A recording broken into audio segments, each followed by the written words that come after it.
अतिशय कष्ट घेतले त्याच्याबद्दल संघटनेच्या वतीनं आम्ही कृतज्ञता व्यक्त करतो. महाराष्ट्रात एक प्रकारच्या परिवर्तनाची प्रक्रिया सुरू झाली. जो काही निवडणुकीचा निकाल आहे तुमच्या हातामध्ये माझं स्टेटमेंट आहे, त्याच्यामध्ये सविस्तर लिहिलं आहे की हा निकाल इथं परिवर्तनाला पोषक अशा प्रकारचा आहे.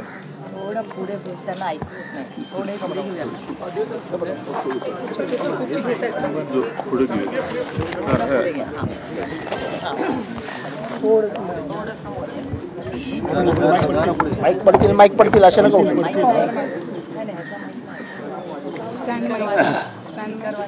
आणि आम्हा लोकांचा प्रयत्न हा राहणार आहे की ही देशाच्या लोकसभेची निवडणूक झाली सुदैवानं. देश पातळीवरचं चित्रसुद्धा अतिशय आशादायक आहे.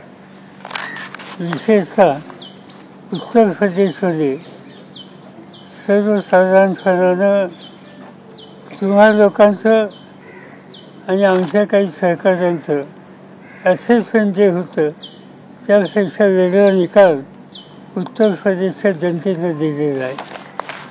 या निकालाचं आणखीन एक वैशिष्ट्य असं आहे की यापूर्वी भाजपला उत्तर प्रदेश आणि या भागामध्ये जे यश मिळायचं ते त्याचं मार्जिन हे फार मोठं असायचं. आता त्यांना काही ज्या जागा मिळाल्यात त्या मर्यादित अशा प्रकारच्या मार्जिनी मिळाल्यात.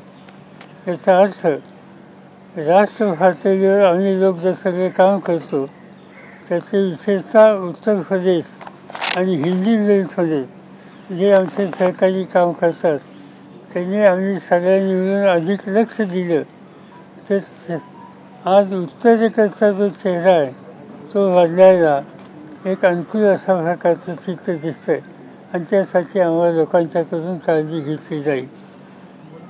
आज हा निकाल झाल्याच्या नंतर मी काही सहकाऱ्यांशी चर्चा केली.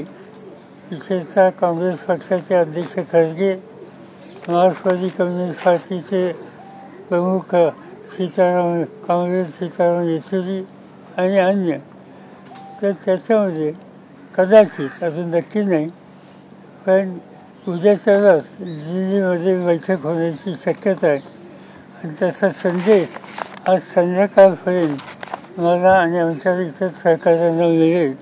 ते असेल तर उद्याच्या बैठकीला आम्ही तातडीने जाऊ आणि एकंदर पुढचे धोरण पुढची नीती ही सामूहिकपणानं चर्चा करून ठरवू एवढंच या ठिकाणी मला सांगायचं.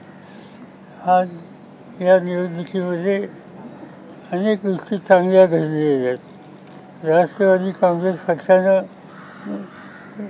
जयंत पाटलांच्या नेतृत्वाखाली आम्ही जागा मर्यादित लढवल्या. सगळ्या मिळून आम्ही 10 जागा लढवल्या.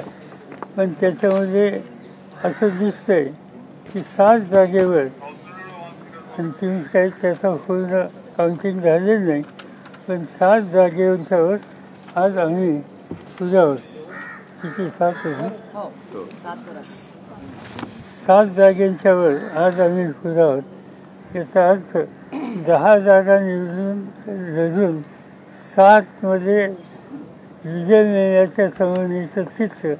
याचा अर्थ स्ट्रायकिंग रेट हा राष्ट्रवादी काँग्रेसचा या निवडणुकीमध्ये निश्चित प्रमाणात झालेला आहे.